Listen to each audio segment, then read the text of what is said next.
Hello, everybody, and welcome back. This is Mind Body Medicine for Chronic Pain, and my name is Sean Hershey, and I am your host.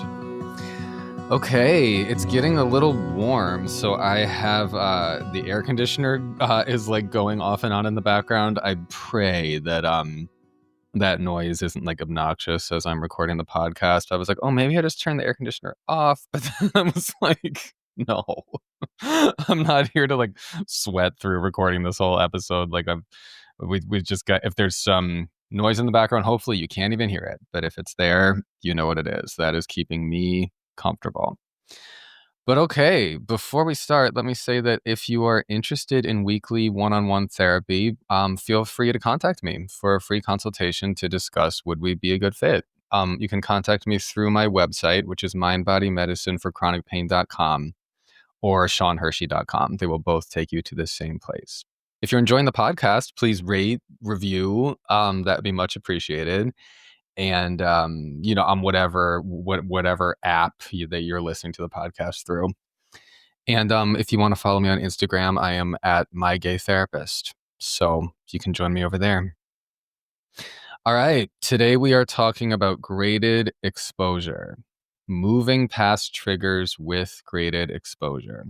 I'm going to explain why that is so helpful for chronic pain recovery.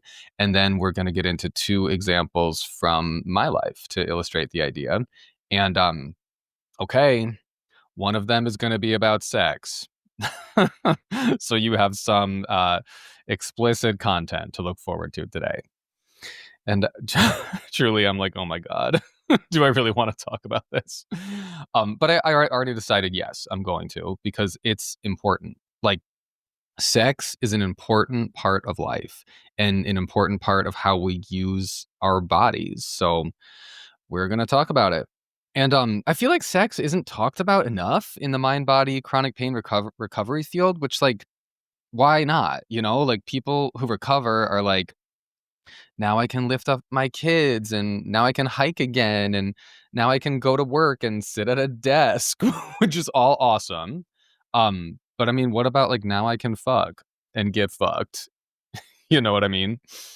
Um, yeah. And seriously, I mean, to go back to that, like as a chronic pain sufferer, I know how miraculous it is to have the ability to go to work and sit down at a desk.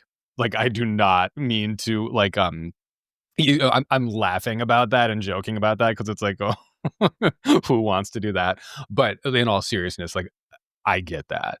For those of us who struggle in chronic pain, it can be miraculous just to get through a normal day and to be able to do it. And we want to apply that same stuff to sex, right? Because what is better, sitting at a desk or sex?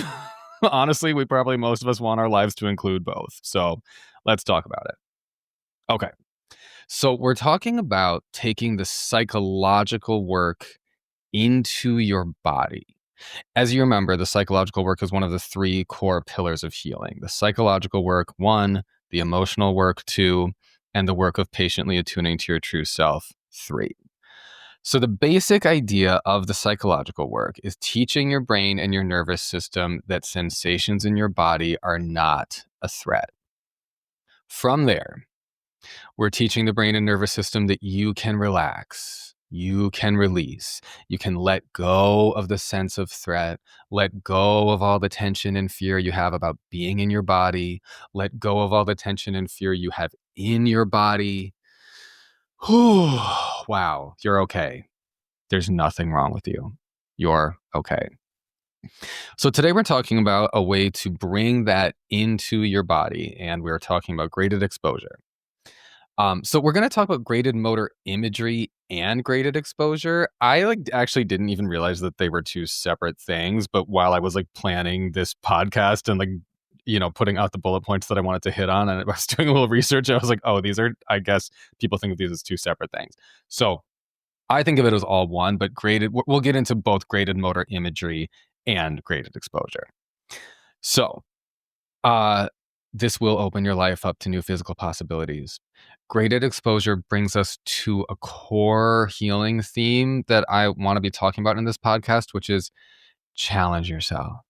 It's not easy, but allow yourself to challenge yourself. Graded exposure is for things that you think are triggers for your pain. And that makes this really hard. Because we all know now that the real trigger for pain is the sense of threat in the mind-body system. The real trigger for pain is not your normal day-to-day activities. Okay, so we're reshaping the mindset around that. As you're listening, I want you to think about your triggers. And yes, like I said, like I know this is challenging because like these are your triggers and they cause your pain. That's what you think. But we're going to expand the mindset. And through graded exposure, you're going to learn that you can actually do many of the things that you thought you could never, ever, ever do again. And how freeing is that? Right? Wow. The number of things that people avoid because of chronic pain, myself included. So like I feel you. I feel you. This is really, I think, one of the most exciting parts of chronic pain recovery. Like you can get back to living your life and doing things with your body that make you happy. And like Dr. Sarno said, physical activity is not dangerous. Therefore, he says I must, but I would say I can resume all normal physical activity. All right, so we're going to start with graded motor imagery. So I first learned about graded motor imagery from the Curable app, which is a great app. If you're not familiar, download Curable and play around with it. It'll help you in your recovery. Great app. So graded motor imagery. Many elite athletes use this as part of their training, which I did not know that. I learned that from Curable, and you can use it as part of your recovery. So with chronic pain, you've definitely started avoiding certain physical activities, maybe many physical activities, because they feel like triggers and they feel like they cause the pain. But these activities are just normal and healthy. They feel unsafe and dangerous, so they cause a danger signal in your mind-body system. That's where the pain is coming from. But these activities are actually okay. You can do them. So let's get you back to doing them. And this is a great place to start. All right. So we're using exposure therapy to retrain the brain to understand that what we thought were triggers are actually safe. So we start with imagery. This starts by engaging the brain's internalized map of the body, which we each have inside our brains. And then from there, we move into like doing the actual activity. So, all right, I'm going to explain the steps to this. Choose an activity first. So say it's bending, sitting, standing, running, whatever activity causes pain. And Lord knows there's got to be a lot, right? Because I've been there where there's a lot of activities that are the trigger. So pick one. Search for images of other people doing the activity, because this will activate your mirror neurons. So I'm going to go through this example and use running, because that was definitely one. Honestly, it still is a little bit for me. Like I still fear running a little bit, even though like I have proved to myself that I can do it, but I still feel I'm going to use that as my example as we're going through. First thing, find an image of someone else or a video. You know, if it's like running, I think a video would be good. Somebody else doing the activity, and just look at the image. Spend 5 to 10 minutes on this. Feel into that. What do you feel? Does fear come up? Yes. Feeling pain or tension is normal. That's okay. Allow that. Habituate to that. Spend time with that. Just feel into it. Allow yourself to feel that. And don't, like, even if the fear comes up, don't let the fear frighten you. Like, don't be afraid of the fear. This doesn't need to be scary. The feelings, like any physical pain or symptom associated with this, is just TMS. It's just TMS. Step 2, start to imagine that it's you doing the activity with your body, and start to imagine that you're doing it without pain. So spend 5 to 10 minutes on that. Just feel into that. Habituate to that. And again, if fear comes up, okay. If pain comes up, okay. Tension, symptoms, whatever comes up, totally fine, totally normal. Feel into that, habituate to that. You can handle it. Then number 3, and this is actually really good for me for the running one because I mean, this is actually kind of exactly what I need. Number 3, imagine yourself performing that activity in all kinds of different settings and places. And I just want to drill down on this a little bit. I have gotten pretty comfortable running on a treadmill, which is something that back when my hip pain was really bad, like before I found, even in the first like several months of finding this stuff, I would never have run on a treadmill ever, ever, ever, ever, because I would have been like, that's gonna fuck up my hip. Now I will run on a treadmill.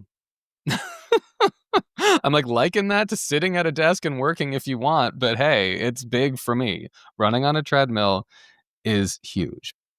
And I will also say this, number 3 of graded motor imagery is something that I actually would benefit from practicing more, because I still will feel like, if I'm running to, or if I'm walking to like catch the light and the hand is blinking and it's like 5, 4, and I'm like, oh God, I could make it, but I don't want to run. And somewhere in my consciousness is like, it's going to hurt my hip. Not true. It's not going to hurt my hip. So I should imagine myself running without pain, not just on the treadmill, but also like, on the street, to catch the light, to catch a bus, to run down the steps, to catch the train, whatever. Imagining yourself in different settings. So that's step 3. Spend 5 to 10 minutes on that. Feel into that and habituate to that. And again, different feelings are going to come up. Fear will come up. Pain and symptoms might come up. That's okay. That's okay. Just habituate to that. That's okay. You're doing the work. So that's the imagery part. Steps 1, 2, and 3. Graded motor imagery. 5 to 10 minutes, 5 to 10 minutes, 5 to 10 minutes on each. And then let yourself rest. Let yourself relax. It takes time to change the brain. I mean, the brain can change quickly, but if it takes time, that's okay. Let yourself chill out. Like, let yourself relax in this process. And so that's the imagery part. And then we're going to get into the exposure part. So this is you try it in real life. Start slowly. Yes, you will likely have pain and symptoms triggered at first. Remember, that is normal for a TMS patient. That is normal. Notice the quality of the physical sensations and remind yourself the physical movement itself is not directly triggering pain and symptoms. The physical movement is causing fear or a sense of worry or tension, and that sense of threat, that is what's causing the pain and the symptoms. So it feels like the movement is triggering the symptoms, but it's like the movement is triggering the sense of threat, which is triggering the symptoms. If the movement no longer triggers the sense of threat, it will no longer trigger the symptoms, right? How awesome is that? And I know this works because it has worked for me. So I'll get into that. Slowly build your body up. Start with a little bit and then do more and more, reminding yourself that you're safe. Your body is whole. You are not broken. You can do this. This is what Dr. Sarno meant in, like I said, his daily reminders. Resume all normal physical activity. And then, as I'm saying for myself, like Nicole Sachs always says, let your body be your proof. When you do it for you, let your body be your proof. Me, I can run on a treadmill now. Hell yeah. I am letting my body be my proof. Does the treadmill hurt my hip? No. If I keep working on this one, maybe I'll feel more comfortable running across the street before the light changes and not just having to wait on the stupid corner for forever. Okay, let your body be your proof. Do the graded exposures and then suddenly you can run. You can do it. And like this is your life and you want to live it, right? You want to use your body to live and to feel good. Like use your body to feel alive, right? Like, yeah, I mean, that's motivating, right? Okay.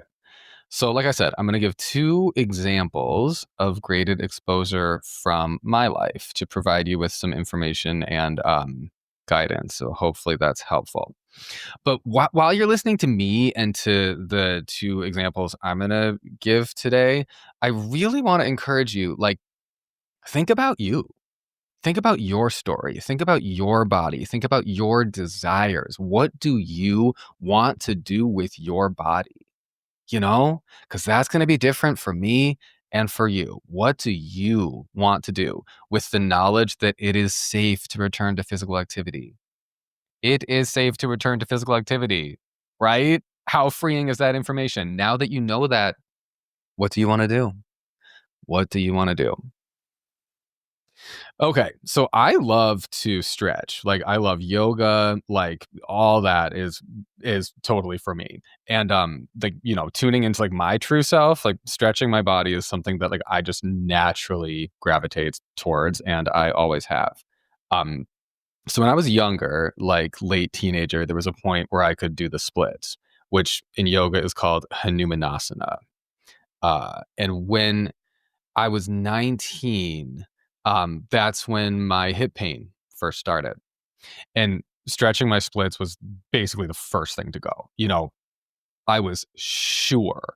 Like, I had hip pain, like bad hip pain that was not going away. I was sure that stretching was triggering the pain because, like, stretching splits is kind of extreme and like it took effort to get into the pose and it was hard like it was a stretch like it was literally a stretch but it was like how people say like well that's a stretch like like it was like a reach school if you're applying to colleges like it was a stretch and so I felt that it was just so easy to believe that like it was not safe my body couldn't handle that and okay, look, this also this is very important. The most important factor, why I thought that stretching was triggering my pain is okay. So I'll sort of explain this. You can probably picture this, but a front split has 2 versions. One where your left leg is in front and your right leg is behind, and one where your right leg is in front and your left leg is behind. You can picture that. Um, so, as with all human bodies, mine is not perfectly symmetrical. Yours is not either. And as with most people's hips, one of mine is more open than the other. Um, so, like, oh, okay. I mean, I'll say this. I wouldn't use this language today now that I know more about the body and the mind body connection. But, like, I would have said at that time, like, I have a good side and a bad side. So my left side was my good side and my right side was my bad side. And something about that asymmetry, getting back to like why did I believe this was a trigger? This was the biggest logic to me. It was the most like clear logic to me. I was like it was always so much harder to try a split on the right side. And then when my pain in my hip started, which of course, let me just make this clear if it's not clear to you already, the hip pain had nothing to do with stretching. It had everything to do with emotions, the emotions I was feeling and was not feeling at the time when I was 19. Um, that's what the pain was really about. But I thought, oh my God, this is because my hips are so asymmetrical. My alignment is so off, and I'm putting too much strain on my broken and messed up and poorly aligned body. Like, geez, like that is why I'm in pain. And maybe like different thoughts that were just making it worse. Like I probably overstretched the good side and somehow pushed too hard on the bad side, and I really damaged myself. And at that time, I was so primed to think, that there's something wrong with me. I was so primed to believe that. Like that was such a basic belief I had about myself as a teenager, and like the idea that there was something physically wrong with my body that would limit me from doing what I wanted to do, like that was just it was too easy for me to believe that. Like it fit right into my cognitive schema about myself. So I basically stopped stretching my splits for years, which it was something I liked to do. So it was sad to have to leave that behind. And I continued to do a lot of yoga and all that, but I was always afraid. Like always afraid to do anything that was too much of a strain on the hip. And of course, I always continued to have off and on hip pain. So that was at age 19. When I got into mind body recovery stuff at age 34, I was like, huh. You know, I'm like, huh. Do you think I could do the splits again? Right? And I was scared. Like, I was scared that I would really hurt myself if I tried. Like, what if I was wrong? What if these new ideas about chronic pain being emotional and psychological were wrong? And then if I tried stretching, like, in a kind of extreme way, then like I would really mess up my body or break something for real and injure myself bad, worse, quote unquote, than I even had back in the day when I was 19. Like, then I'd really be fucked and my hip would really hurt. And that was scary. Those thoughts were scary and they could have stopped me. But I also thought, what if this is real? What if the pain really is emotional and psychological? What if it isn't caused by doing something physical? You know, what if? Oh, such a good question. What if? What if? Um, Doing the splits as an adult male is not what I would call resuming normal physical activity, like the way Dr. Sarno puts that. Like, I'm kind of pushing the boundaries of normal here. And that was another thing that caused fear for me. But, like I'm not a normal person. So, like, here we are. So, bravely, I tried it. And it did cause pain. Like it did.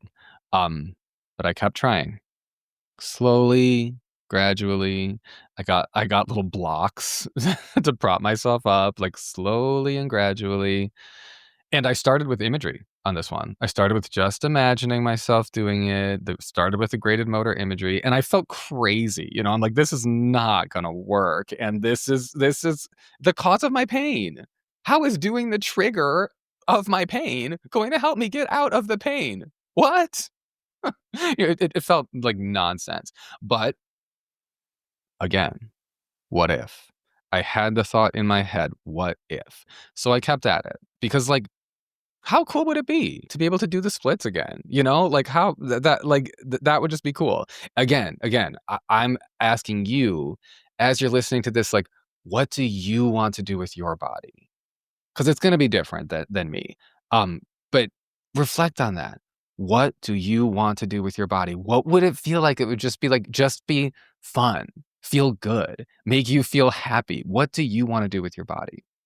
And I was also thinking, like, if I was able to do this, like, wouldn't that be kind of an amazing way to prove to myself, like, healing through the mind body connection works? Like letting my body be my proof. Like that I would be like, yeah, that would like really prove that this works. Um, and I mean, different activities are different in the body, but one of the cool things, just sort of aside about flexibility training, is that even though it's hard to gain flexibility, it's like usually not that hard to maintain flexibility. Like the body will stiffen and like, lose that if you don't practice for sure, but like it also maintains a lot of it. So it can come back and so there's that. And it actually didn't take too long with the I think surely like because it was a skill that I had in the past and with the slow and gradual attitude of graded exposure, it worked even though I was scared that I was pushing the boundaries too far, even though there were parts of me that were like, but this is the trigger for your hip pain. Like, yes. And even though I was like graded motor exposure or graded exposure and graded motor imagery is for getting back to normal activities, not this. I'm being insane. Even though I had all those parts of me screaming in fear, it worked anyway. It worked anyway. So let that be an inspiration to you. Again, like you don't have to be perfect. You don't have to have no fear. Like this worked for me and I had the fear, but I did it anyway. Right? I'm throwing that out there so that you can catch that and hold on to it if that is helpful to you. Um, So the fun thing now at age 36, I'm more flexible than I was at 19, which is kind of nuts. And now that I've been doing this and practicing this, like training this, I'm good on the good side and good on the bad side. The good side, quote unquote, is still better. Um, and funny enough, the good side is also the side with the hip pain. So like, just a further nugget to throw in there as proof that like the pain isn't because I was hurting myself physically by triggering myself. Like the pain is TMS. Okay. Okay. And working through this supposed trigger with graded exposure meant that it is no longer a trigger for me. Now, you know, it's not a trigger for me. It's really not. Um, and doing the splits is just like kind of a cool and fun like ability to show off. Like, as a kid, I was always like slightly athletic. Like I was a good runner, and I was, when we would have like field day in school, like I'd always win like a little some kind of award. Um, but as a kid, I was never like the strongest, the fastest. I was definitely not good at organized sports. Like I wasn't like weak or unfit necessarily, but like I wasn't proving myself or like showing off or being like elite feeling in any physical way, the way that it would be if I were like the star of the basketball team or even like comfortable being on the basketball team, Like I was not doing that kind of stuff physically. And now, like as an adult gay man now, I'm never like the most muscular guy in the room or, like all the things that people like to show off about their bodies. Like I've never been like top or best, like the guy who puts the most weight on the squat rack, and then the other guys are like, "Damn, that's insane," and really they're just like seethingly jealous. Like I've never been that like top kind of like, like I can do what the rest of you can only dream of. Um, but now in this little way, like now, I like to stretch at the gym after a workout because I mean like splits like really wow people. And the number of people who have come up to me like, "What? It's like, how do you do that? Can you train me? That's unreal." And like it may not be the most like desirable skill for some people or whatever, but you know, maybe you'd rather be able to bench heavier than anyone else in the room, or maybe you'd rather be able to hold a handstand for however long or whatever. But this is my skill that I am actually really good at. And it feels good to be physically capable of doing things that a lot of other people can't do. Like that feels good. And the funny thing is that like many people could surely do it. They could do it too if they dedicated time and the energy and did the graded motor imagery and the graded exposure work to make it happen. Because I got this from doing graded exposure work and doing mind body work and proving to myself that the hip pain is not coming from physical activity. It's not. And just to say this, like I now, I can be doing like pretty extreme stretches, like say in the afternoon, and my hip will feel basically fine, or maybe it will hurt. Both are possible. Like maybe I'll be having some hip pain that day. Um, but stretching never makes my hip pain worse now. Never. Like that is over. It's no longer a trigger. And so say I'm stretching in the afternoon and my hip is feeling totally fine. Later that same day, maybe it will hurt. Like if I'm dealing with some shitty situation emotionally or something stressful or whatever, like, yeah, maybe my hip will start to hurt. And in the past, I would have been like, oh my God, see, it was the stretching. I can't do Hanumanasana. That's insane. What was I thinking? I have a messed up hip. You know how it goes. But now I know the pain is coming from TMS. It has nothing to do with the stretching. Nothing. Nothing, nothing, nothing. So there's example number 1 for inspiration and guidance for you. And, like I said, what do you want to do? What do you want to do? Reflect on that. Feel into that. What do you want to do? And if you can see the cover art picture for this podcast, you can see the picture that I'm really there doing the splits. And it's not like, I don't know, AI generated or whatever, like Photoshopped. I wouldn't know how to do that. So it is really me. Okay, so that is example number 1. Example number 2. Are you ready? Example number 2, we are talking about anal sex. Yes. And we're gonna talk about sex because it's the mind-body connection, you know? Sex is all about the mind-body connection. So, example number 2. When gay men have anal sex, for those of you who don't know, there's always a negotiation about who's going to top and who's going to bottom. And for those of you who don't know or have never know about or have never had anal sex, maybe that's not in your experience.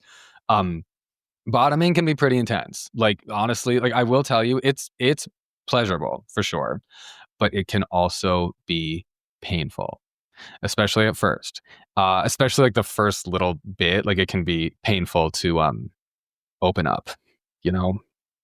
And I am a tightly wound human, tense and nervous and easily overwhelmed. And so bottoming has always been pleasurable, yes, but there's always a hump to get over. And the hump is pain. Pain with sex is a very common TMS symptom, right? So let's discuss. I'm like, I sort of can't believe we're talking about this, but we must, we must. It's important to me. It's important to you. It's important. Like sex is important. So let's talk about it.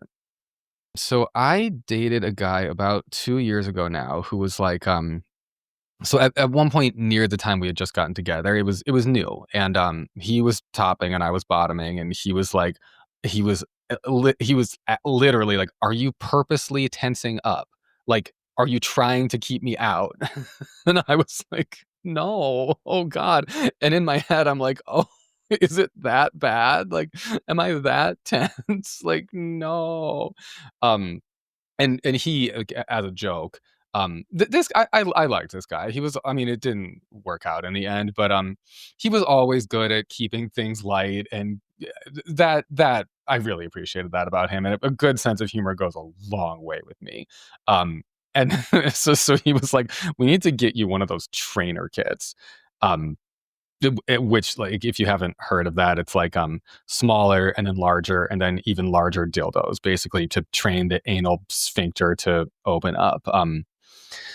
Gay men use stuff like that, and honestly, it's literally basically stretching and flexibility training for the sphincter muscles. And I never got one, and as I continued bottoming with him, it just got naturally easier over time. And basically, I would say like his dick was the trainer kit. And he was pretty big, to be honest. So it was a good trainer kit. But like I said, he and I ended up breaking up, and I'm the kind of person who, like, I mainly have sex in a relationship. Like, I'm a sexually repressed Catholic schoolboy with a whole history of TMS and a severe IBS. And like, as much as I feel like I should be like active in the whole like gay hookup culture, that's a big like should that I put on myself. Um like, it's that culture is very like spur of the moment and like looking for right now and like not planful, and also very impersonal. Like, I feel lots of pressure to like perform well sexually in the hookup culture, and it's always with someone I don't know and like honestly may never see again. So like, to my highly sensitive soul and highly sensitive body, that is not working out. And that that is something that yeah, with chronic pain healing, the idea of patiently attuning to my true self versus challenging myself to move through like traumas, or challenging myself to move through things that I think are triggers but don't need to be triggers. This is a hard one for me because I'm like, is this something that I just want to move through and not feel fear or overwhelm around? Or is this my true self who is sensitive and like, I don't want to do this shit? That's kind of where I'm landing right now. Like, that's how I feel now. But like, you see how attuning to yourself. I just want to drill down to this for a second because this is very important. You see how attuning to yourself takes patience. Here I am, like I don't even know. I'm like doing this podcast and teaching about this, and I'm like, I don't know. I don't know myself fully. You don't either. That's okay. That's okay. We're all I'm doing this, and I would encourage the same for you. Like, just keep doing the work of patiently attuning to your true self and feel into who you really are and what you really want. But okay, so that is all just a long way of saying, like, I mainly keep sex to a relationship, and I don't do too much of the hooking up life as much as I feel conflict around that. Okay, so I am single right now, and the story I'm going to tell, that this was a few months ago, but I had been single at that point for like 6 or 7 months at that time. So I had not bottomed in 6 or 7 months. So it had been a while. And I was, I was like going through like I'm getting back on the apps, I was in that place, and I was like, if I'm trying to get back out on these apps, that means that means I want to be ready. You know what I mean? So I thought about my ex making the joke about the dildo trainer kit, and I was like, yeah, it's time. So I get online and I get the kit, and it's 3 dildos meant for anal use. So there's like small, medium, and large. So I'm like, okay, let's see how this goes. Um, and in my mind, I'm like, like, yeah, this is just a different version of graded exposure. And like, God, wouldn't it be amazing not to have pain with anal sex the first time when I was with a new guy after 6 months of nothing? Like, wouldn't that be amazing? Because, like, fuck pain with sex, right? Like, I hate that. I mean, I really hate that. Who doesn't hate that? No one wants pain with sex. Um, well, I guess honestly, unless you do, if that brings you pleasure and that's a fetish, more power to you. Um, Great. But if you don't want pain with sex, yeah, I am with you in that camp. So, hello. All right. The kit arrives, small, medium, and large. I unwrap these things and immediately I was like, well, look at that. My ex, who made the joke about me needing the trainer kit, he was definitely the large, and I had done that a bunch of times. So honestly, I literally just threw out small and medium because I was like, what's the fucking use?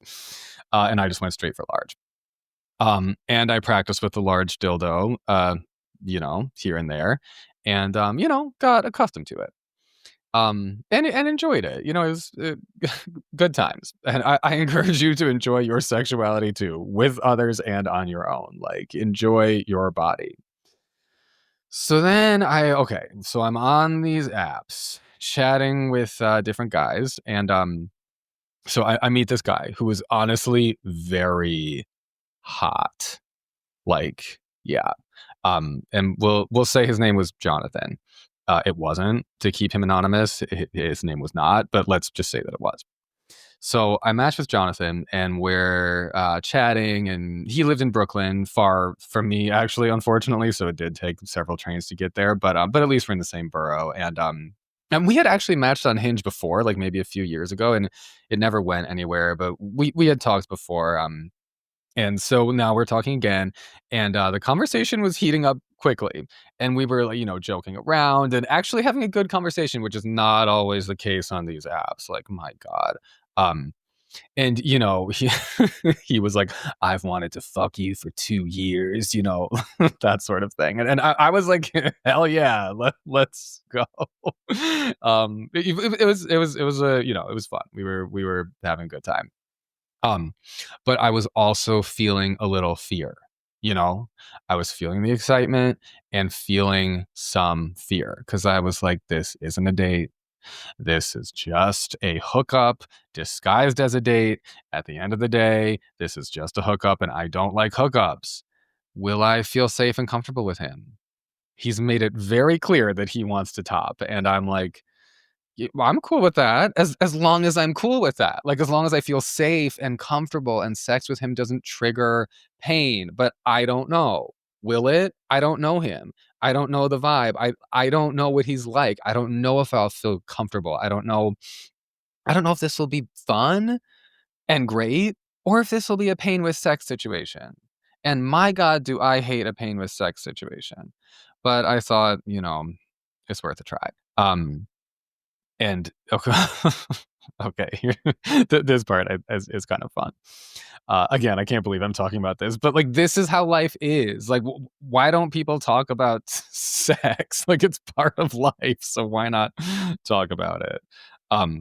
So the conversation between us, we're talking via text at this point. Where we've moved from the app to the phone. We are texting.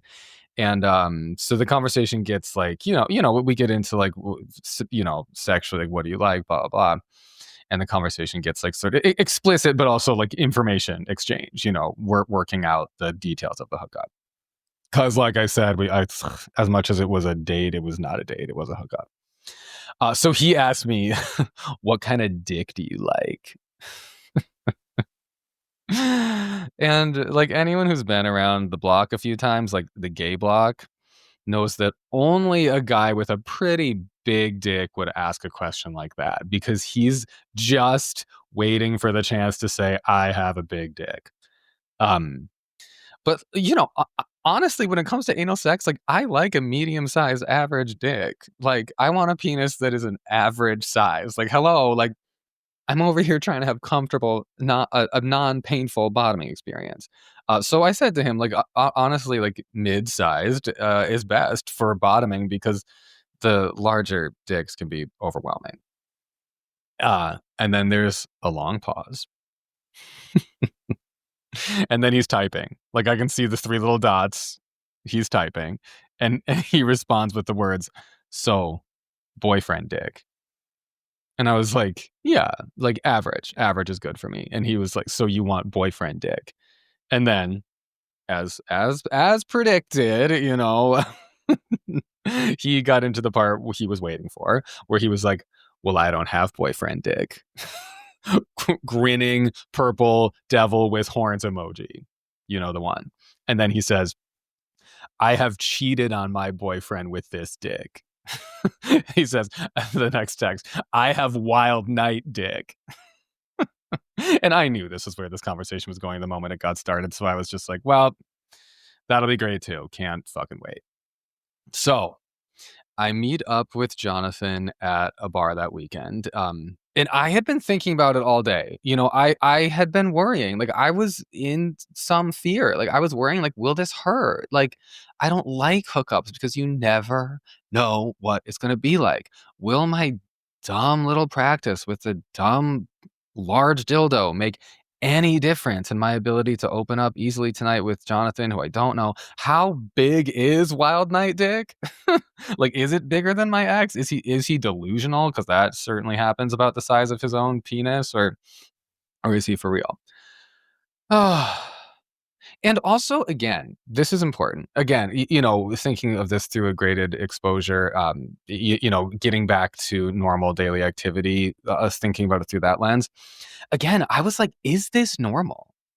I'm trying to get comfortable using my body for just like, daily life, but like, I guess, okay, straight sex is normal daily life, but is gay sex? Is anal sex normal? You know what I mean? Like I'm having these like homophobic thoughts or maybe real thought. Honestly, I don't even know. I'm having these thoughts going through my head. And I'm like, none of the mind body resources I know talk about anal sex. Why? So all that is going on. And so I'm scared and I'm kind of dreading it and but I'm also excited. So all those mixed emotions, and then I meet up with Jonathan that night at the bar in his neighborhood in Brooklyn, and he was very hot. That was real. Those pictures were he was not catfishing. He was real. Not the greatest personality in real life, like kind of flat, and like it was clear that if this were like a date, like seeking a relationship date, this wouldn't be a good one. But this was a hookup disguised as a date, so whatever. So he and I go through the motions of having one drink, and then we go back to his place. And then quickly, we're in his bed, then clothes are coming off. And I come to find Wild Night Dick, it was big. It really was bigger than my ex, bigger for sure than the large dildo in the dildo trainer kit, like bigger for sure. Amazon.com, are you listening? Improve your selection, because like it's a big world. Okay, it is a big world. So he and I are making out. Things are heating up. All clothing is off. It was hot. Like it was hot. And we get the lube. Um, again, I can't believe I'm talking about this on this podcast, but it is important. It is important to talk about how bodies work and what bodies do. It is important. Um, so anyway, he starts easing inside me. And, I'm like trying to stay relaxed and get in touch with like the animal of my body that's just feeling natural and feeling the pleasure. But I'm also like, Wild Night Dick is big. And I hope this doesn't suck. And then he like lets out this moan, and I can feel his penis is inside me. And it doesn't hurt. And I look up at him and I'm like, "Are you in?" And he's like, "Oh yeah." And I'm like, "All the way in?" And he's like, "Oh yeah."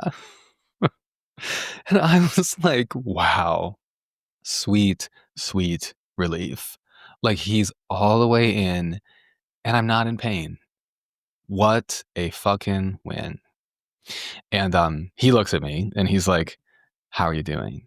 Like, to check in with me. And it was clear, I could like see in his face, it was clear that he was surprised. And honestly, I would say probably it could probably hurt his ego a little bit when I was like, "I feel good."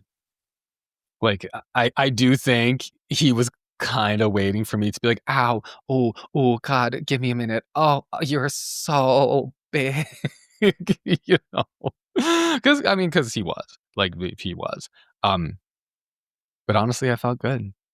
And we ended up having really great sex, and it was awesome.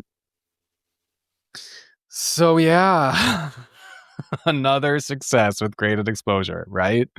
That was a good one. Um, And this is important also. I want to tell what happened after that. So like then it was over, and he turned on like a shitty reality show, and he went basically silent and deadpan. And after about 20 minutes of the episode, I was like, okay, like I'm gonna head out. Um, and he was like, no, don't go. Come on, watch with me. And I'm like, I don't like reality shows and shit like that. But I was like, I agreed. And so I was like, okay, like, okay, I'll stay. So we watched the episode. The episode turned out to be a full hour, so it took forever. And when it was finally over, I was like, okay, now I'm gonna go home. And he's like, he was like not speaking except for when he'd be like, no, no, stay. Um, and at this point, I'm no longer happy, and my IBS is starting to act up. Because something to know about anal sex, if you don't know, like if you bottom, it can push like a lot of air into like your colon or rectum or whatever's right there. So you really do sometimes need to like fart it out, to put it bluntly, after bottoming. So that's happening. I'm not feeling comfortable anymore, and emotionally I'm not happy on this couch with this guy who's like not talking, and there's nothing there. And so we had great sex, and now the wave has crashed, and I'm not happy anymore. So I want to get home. My stomach is hurting. My colon is like, you need to get this gas out of here. Um, so life isn't perfect. I left, got home, which sucks because when you're on this stupid like subway for like an hour between one location and the next, and it's just like, oh come on, like let me let me out, let me relax. Um, life is not perfect. But once I got home, I was fine. like I said, farted it out, the IBS chilled out, and I was comfortable again. And I just want to include that because that's the way life is. I mean, at least that's the way that this story in my life is. Like, the good news is we had great, pain-free, pleasurable sex. And then, you know, the body's not comfortable at all times. Like, afterwards, I wasn't feeling comfortable. And that's life. Okay? That's life. But I will say, because of the graded exposure mindset, I took Wild Night Dick like a fucking champion. You may applaud now. Okay, happy?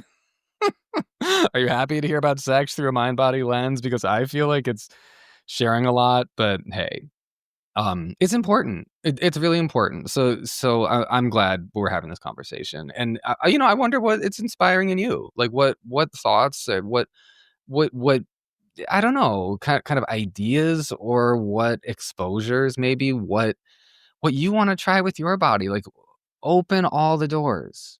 If it's safe to use your body, open up all the doors in your mind. There's a lot of things that are possible. So what does this inspire for you? And I actually already had a few people reach out to me saying that they're really glad that my podcast will include sexual content. Um, so now I'm like, of course, feeling the pressure, like, oh God, I've really got to include it. And people have reached out, like literally, people have reached out, being like, I'm so glad it has an explicit rating. Like, people are obviously hungry for this conversation. As am I. The day that I was going to meet Jonathan that night, like, I was feeling the fear um of pain with sex before meeting with him. And I was craving some like resource, like it's so important. I wish more people were sharing this kind of thing. But if someone has to blaze the path forward, I guess let's do it. You and me, let's do it. And I'm sure there are many sex therapists who talk about this kind of stuff all the time. And this, I'm not talking about anything new. There are lots of people who surely do this work. I'm not really privy to that world because I pay attention to the mind-body world much more so that, like, I'm not really in the sex therapy world. Um, but here we are, bringing this stuff into the mind-body space because it belongs here. I want you and me both to be having pleasurable sex and not having painful sex. I want that for all of us. And you know, so just think about this for you. What do you want in your sex life? What do you want? Like, what do you desire sexually? And have you been bogged down by fears about sex? Because most of us with TMS and chronic pain conditions, it's a very easy thing to believe is a trigger. Sex, very easy thing to believe is a trigger. Pain with sex is a common TMS symptom. Oh, have you been bogged down by the fear of pain with sex? Like, if so, okay, it doesn't need to be that way. Okay. Um, And I'm like, yeah, I just want to share that I still feel I have a lot of growing to do sexually. Like, after years and years of sexual repression and feeling bad about sexuality, like, of course I have growing to do sexually, and I'm not afraid of that. And I just wish the same for you. Like, if you know that, I mean, all of us can have better sex, right? Like, I heard somewhere, where was this? I heard somewhere that it was like, elderly people feeling like they were having the best sex of their lives as elderly people because, like, finally they'd gotten past like all these dumb hangups and like performance anxieties. And I'm like, damn, that's cool. I hope I'm having better sex when I'm a senior citizen than I am now, and I and I hope the same for you. And if you are a senior, wherever you are in the spectrum of your life path, you can be having like you can be open to having the kind of sex you want. Okay. So here we are, talking about sex, an important part of the mind body experience. Let it in. Just like, let that part of you be in this too. Let sex be a part of the psychological work. Let sex be a part of the emotional work. Let sex be a part of like attuning to your true self, like attune to your sexual self. Like, let it all in. Okay. Graded exposure. A reminder of the basics. The idea is that the things you think are triggers for your pain might actually be safe.